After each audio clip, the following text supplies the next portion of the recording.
Então, o tema da nossa mensagem é: o crente deve comemorar o Natal. O nosso texto áureo está em Isaías, capítulo 9, versículo 6. Versículo 6. Diz assim o texto bíblico: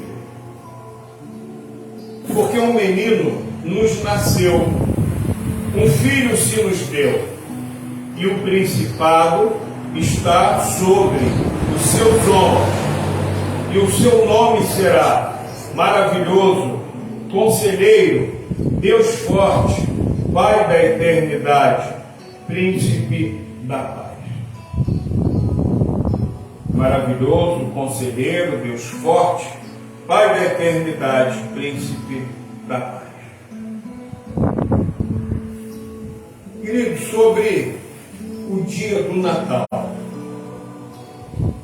uma coisa que algumas pessoas, elas questionam é: será que Jesus nasceu no dia 25 de dezembro? Ou será que foi outra data? E há comparações de calendário judaico com o calendário ocidental, enfim.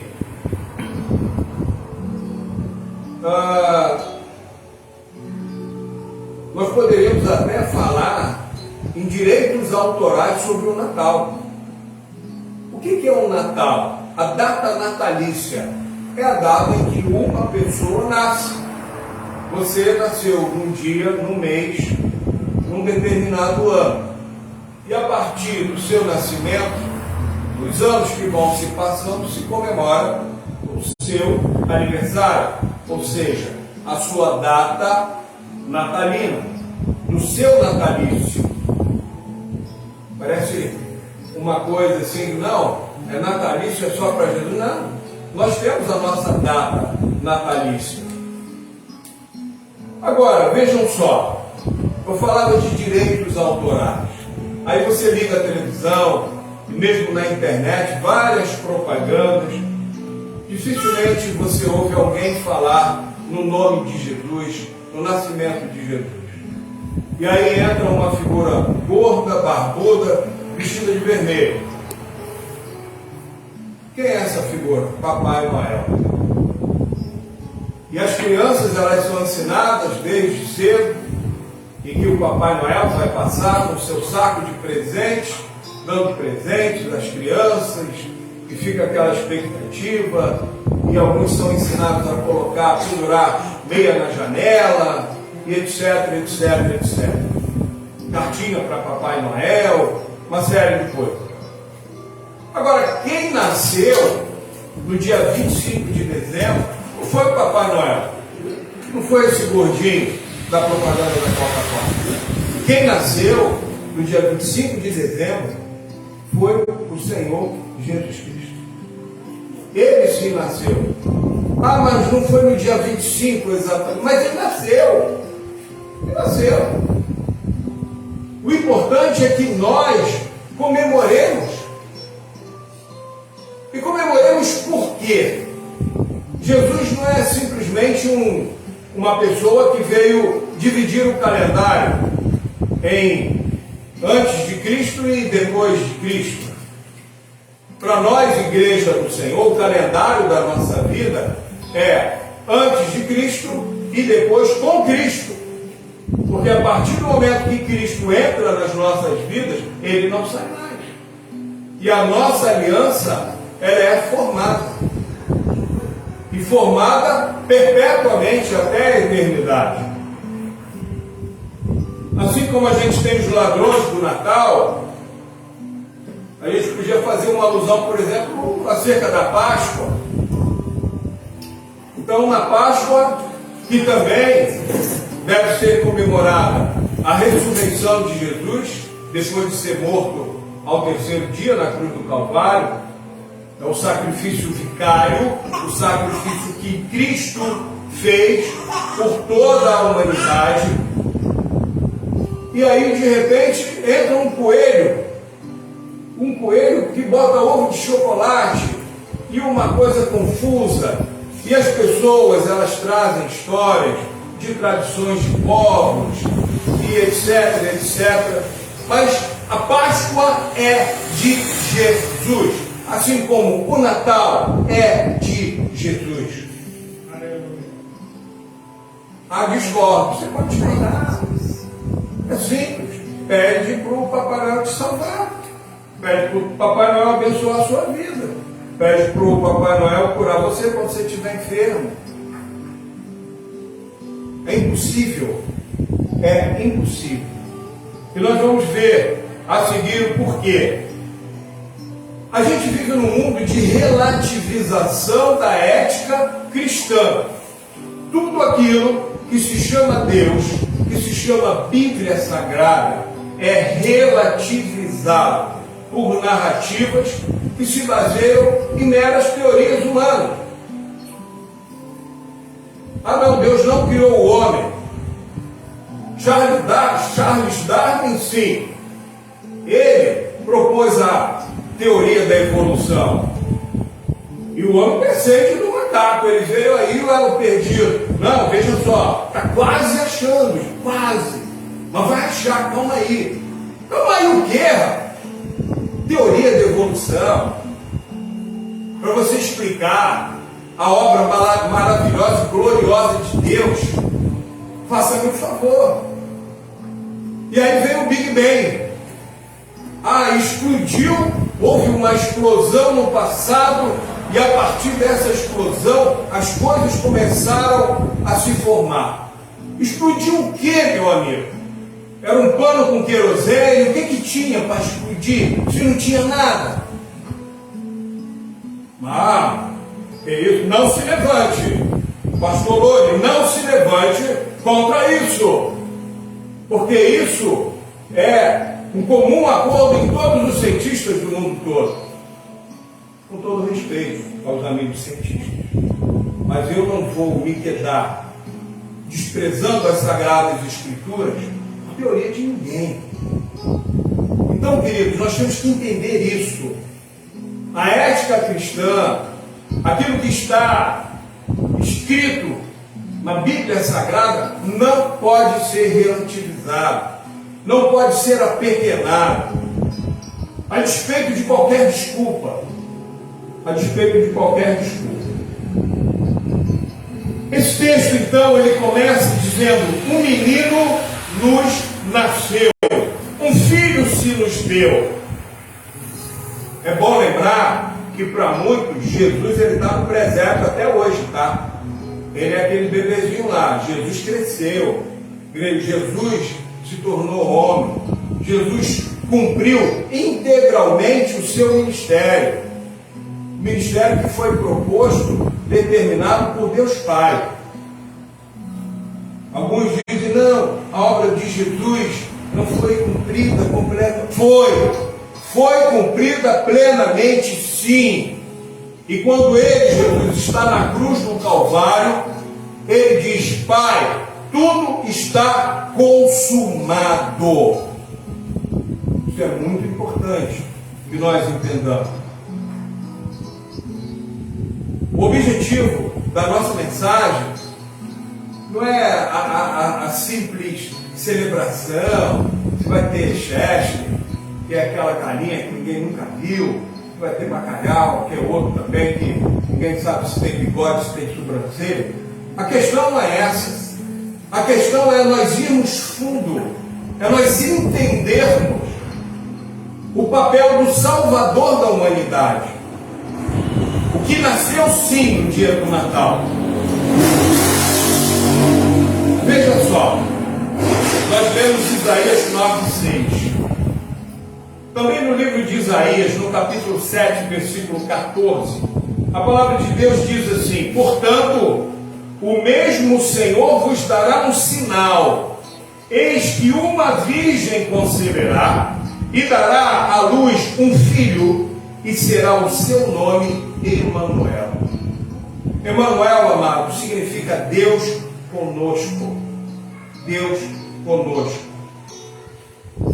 Essa virgem que concebeu esta criança essa virgem chamada Maria, concebeu esta criança chamada Jesus, e no texto aqui se relaciona o seu nome como Emanuel, que é Deus conosco. Notem, uma virgem concebe somente pelo poder sobrenatural de Deus. Então, o nascimento de Jesus, Maria era virgem? Sim. Sim. Maria era virgem? Sim. E ela foi concebida pelo poder do Espírito Santo. Entretanto, a Bíblia diz que Maria havia concebido o seu primogênito de Maria, o filho unigênito de Deus. Até então era o filho primogênito de Maria. E pastor, agora complicou unigênito, primogênito. O que é isso? Unigênito é filho único. Agora, de Maria era primogênito porque Maria depois conheceria José e viriam os irmãos de Jesus, nascidos não mais da semente do Espírito Santo, mas da semente de José com Maria. Ou seja, Maria, ela teve outros filhos. Maria não permaneceu virgem. Ela estava virgem somente para o nascimento de Jesus. Prosseguindo. Ai, queridos, a gente dá um salto e vamos lá para o Evangelho de João, no capítulo 14. Evangelho de João, capítulo 14, versículos 8, 9 e 10. A palavra de Deus, ela vai falar acerca desse Emanuel, que é Deus conosco. A palavra de Deus, ela vai nos dizer assim, quando Filipe, ele se dirige a Jesus, agora Jesus aqui já um homem feito, exercendo o seu ministério a pleno. Então diz o texto, disse-lhe Filipe, Senhor, mostra-nos o Pai, o que nos basta. Disse-lhe Jesus, estou há tanto tempo convosco, e não me tendes conhecido, Filipe. Quem me vê a mim, vê o Pai. E como dizes tu, mostra-nos o Pai? Não crês tu que eu estou no Pai e que o Pai está em mim? As palavras que eu vos digo, não as digo de mim mesmo, mas o Pai que está em mim é quem faz as obras. Entendem o porquê do Deus Emanuel, o Deus conosco? Por quê? Porque o Pai estava em Jesus, Jesus estava no Pai. Ele declarou aqui, não foi teólogo que escreveu, não. Isso aqui é Sagradas Escrituras, é Bíblia. Então, Jesus, ele é o próprio Deus, o Deus que encarnou e viveu entre nós. Isso é muito importante.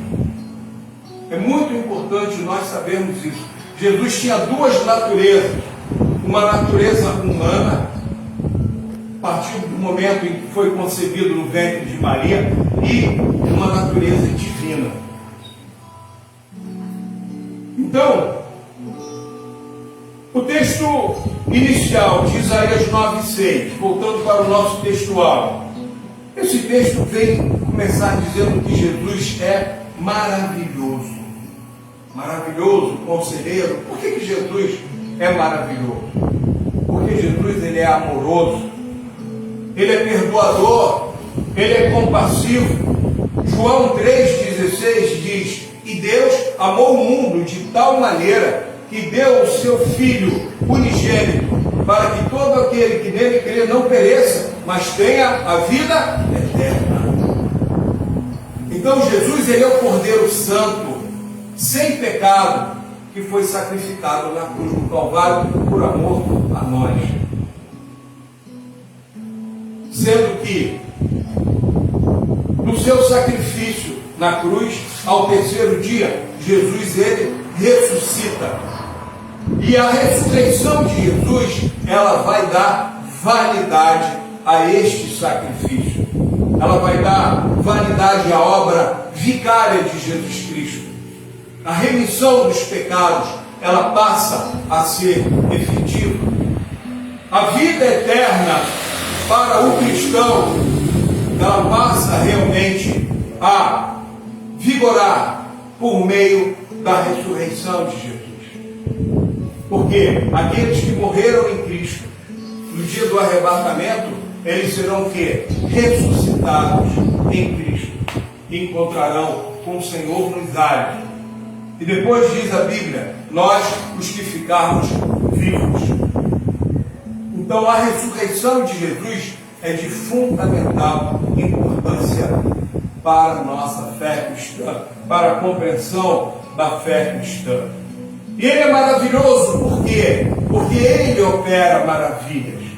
Em Josué 3,5, a Bíblia diz, santificai-vos, porque amanhã o Senhor fará maravilhas no meio de vós. A santidade, irmãos, para a vida do cristão é fundamental. A Bíblia diz, sem a santificação, ninguém verá o Senhor. É a forma de nós termos essa comunhão com Cristo. E santidade, o entendimento para muitos, é simplesmente se afastar do mundo. Não é só se afastar do mundo. É se afastar do mundo e se aproximar de Jesus. E como é que eu faço isso, pastor? Alguém pode perguntar. Pelas Escrituras. No capítulo 17 de João, Jesus diz ao Pai, quando clama por nós, santifica-os na verdade. A tua palavra é a verdade. Entende, querido? A Bíblia, você deve gostar de ler a Bíblia, de estar com a Bíblia, de meditar na Bíblia. Porque a Bíblia, ela não contém a palavra de Deus, como algumas seitas ensinam. Ela é a palavra de Deus. É muito diferente. Jesus é conselheiro. Salmo 33, 11, a Bíblia diz, o conselho do Senhor dura para sempre. E eu quero voltar aqui ao Evangelho de João, agora, no capítulo 15, prestem atenção no texto bíblico e vamos entender Jesus como um conselheiro. Por que Jesus é conselheiro? Quase nenhum pregador aborda isso. Quase nenhuma escola bíblica dominical aborda isso. Mas nós vamos abordar nessa noite.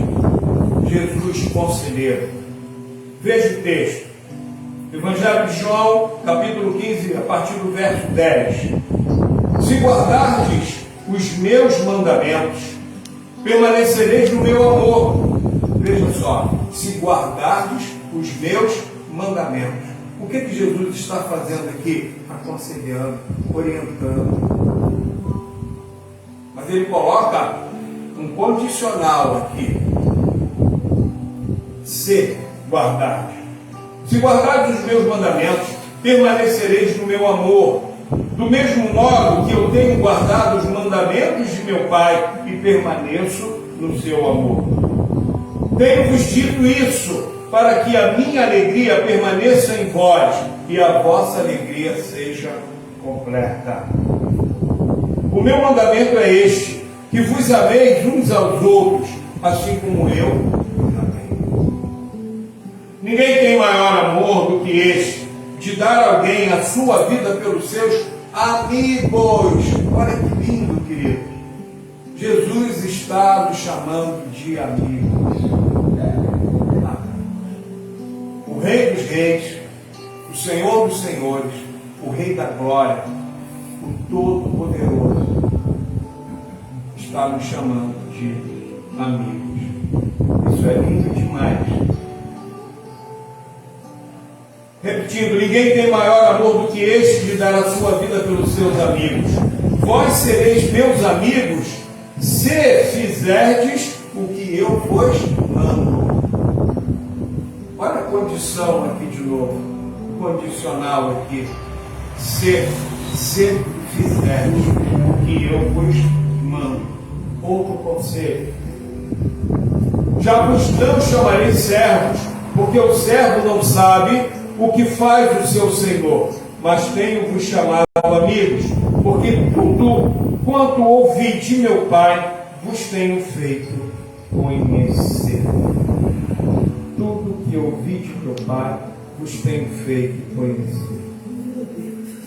Isso é muita riqueza, irmãos. Muita riqueza.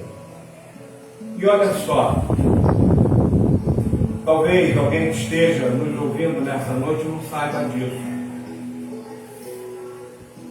Nós vemos aqui o texto bíblico, falamos sobre a concepção de Jesus no ventre de Maria, mas há um aspecto fundamental, que é o seguinte: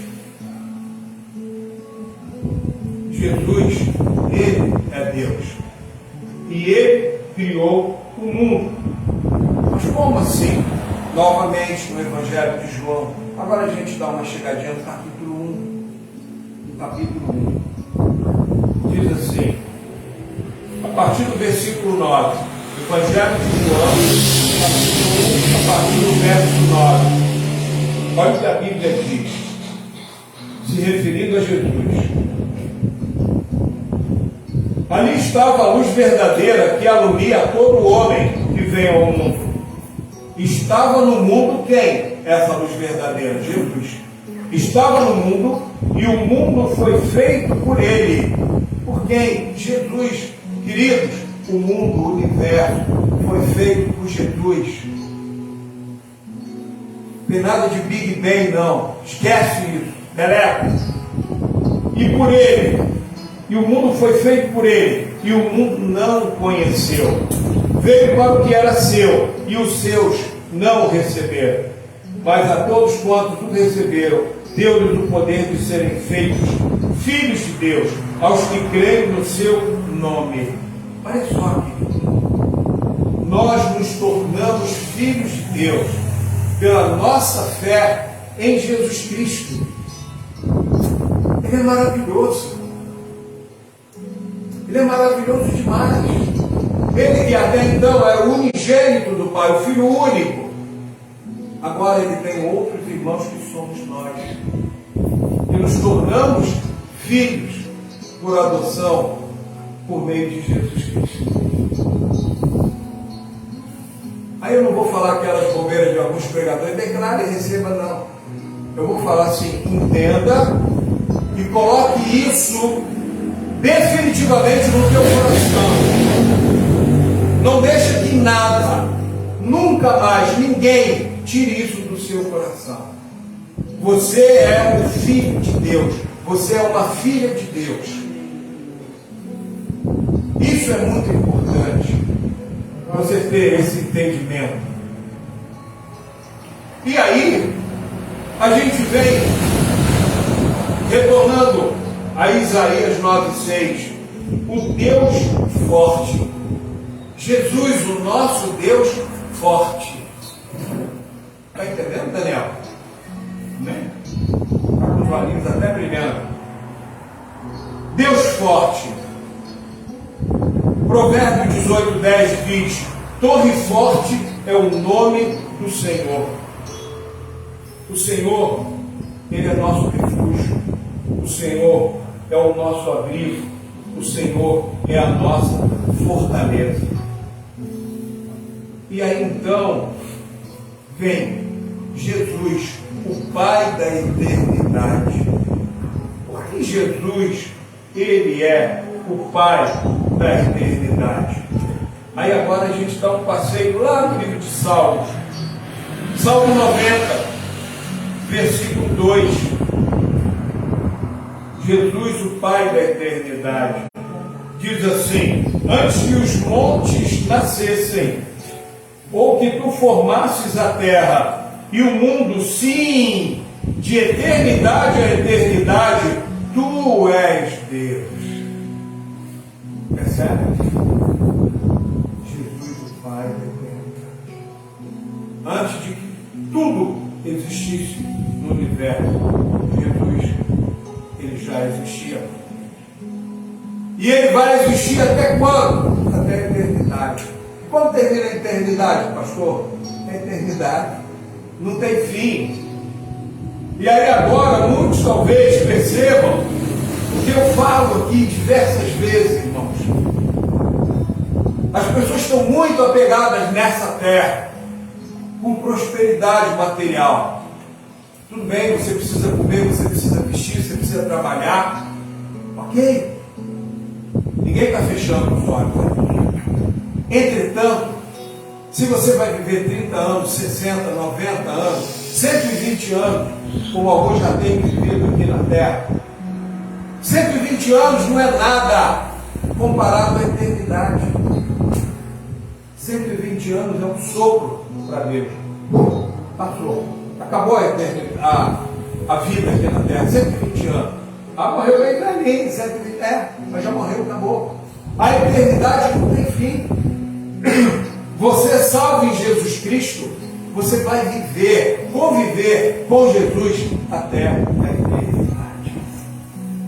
No lugar onde não haverá dor, tristeza, não haverá lágrimas. No céu, na Nova Jerusalém, não haverá nada disso. Olha que Natal lindo que o Senhor está nos proporcionando. Olha quantos presentes Jesus está nos dando nessa noite por conta do nosso entendimento acerca das Escrituras. Isso é muito lindo, é muito maravilhoso. Jesus, agora ele é, além de Pai da eternidade, de Deus forte, de conselheiro, de maravilhoso, ele agora é o príncipe da paz. E João 14, 27, Jesus diz: deixo-vos a minha paz eu vos dou, não vou lá dou como o mundo a dá. Por quê? Porque a paz do mundo é temporária. É paz de um final de semana, um passeio, é paz de um mês de férias, é paz de um cobrador que parou de te ligar, de te pressionar, deixou você ter um refresco na sua mente. Aí você está um pouquinho em paz.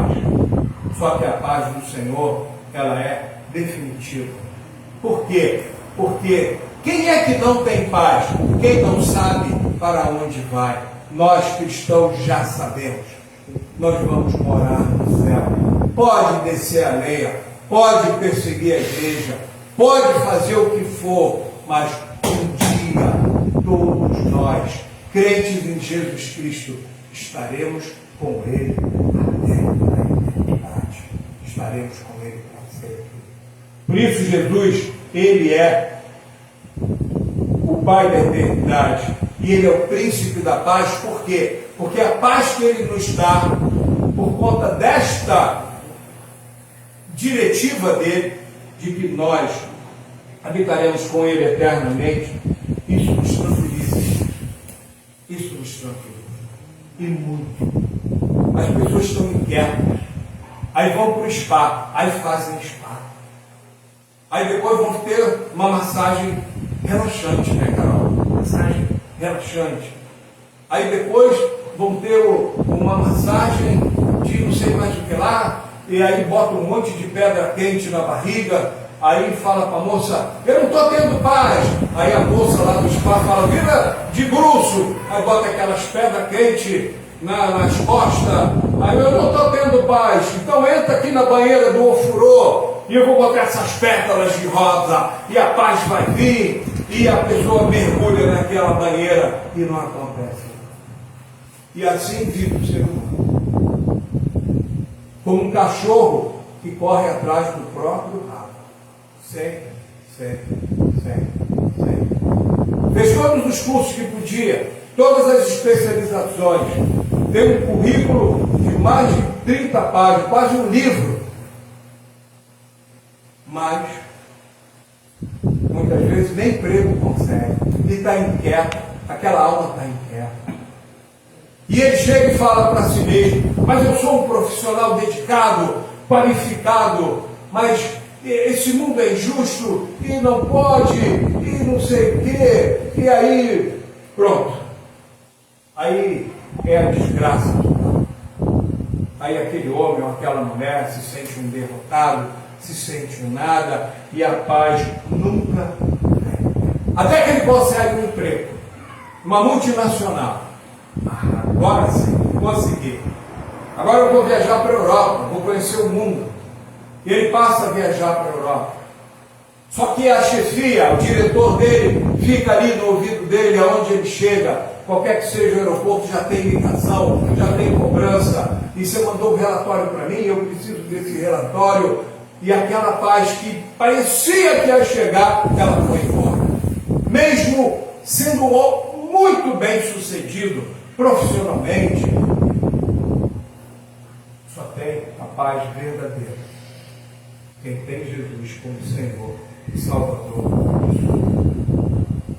Não esqueçam disso nunca. Por isso ele é o príncipe da paz. A minha paz, diz Jesus, eu vos dou, não vou lá dou, como o mundo a dá. Como conclusão, queridos, como eu disse aqui ainda há pouco, se santificar para conviver, para ter intimidade com Deus, não é somente se afastar do mundo. Se fosse assim, tem muito monastério aí, tem monge em tudo quanto é lugar, tem monge lá no Tibete, lá na cordilheira do Himalaia, a mais de 5, 6 quilômetros de altura, um frio maluco, e aqueles camaradinhos estão lá de cabeça rapada, aquelas roupinhas de cortina laranja, com perninha dobrada, cruzadinha, com a mãozinha assim, e zumbindo que nem abelha. Mas eles se separaram do mundo. Eles têm uma nação própria dele lá, eu nem sei o que é. Só que eles não se juntaram a Jesus. Esses monges, eles estão santificados, na verdade? Não estão. A gente, para nos santificar, nós, para nos santificarmos, nós temos sim que nos separar do mundo, mas nos aproximar de Deus. Não fique no meio do caminho. Pare de idolatrar monte. Você não é cabrito montês, não. Ficar subindo monte, descendo monte, subindo monte. Pare com isso. Jesus não está no monte.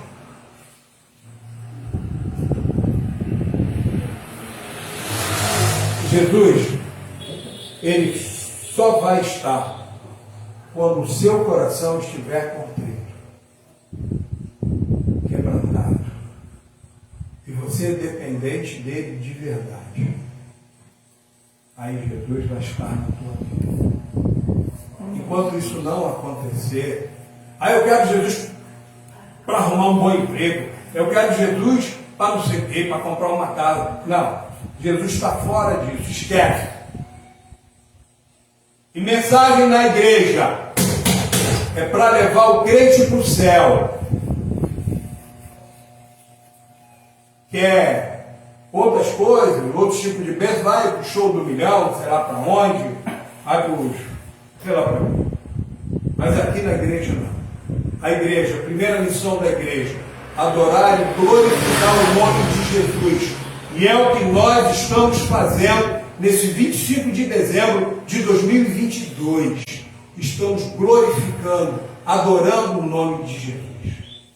A segunda missão é criar condições para que os crentes vivam como igreja do Senhor, em santidade, em amor, em amizade, sem quinta coluna, sem falsidade, sem hipocrisia. Isso é a missão da igreja. As principais: acolher o necessitado, ok, mas principalmente aquela alma necessitada de Jesus, que tem pedinte aí fora, que está até com fome, mas o coração é mais duro que um ferro, que um aço, que não quer nada com Jesus. Pelo contrário,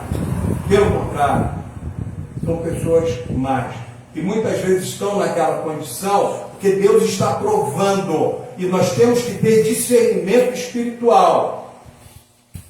Ah, coitado, pega, traz para a igreja. Não, vamos ver primeiro. O que levou aquela pessoa aqui? Muitas vezes é rebeldia aos pais, é rebeldia à palavra de Deus. São pessoas irreverentes, são pessoas que detestam o nome de Jesus. E aí Deus permite a prova. Então, o que eu estou dizendo? Nós não somos juízes de ninguém.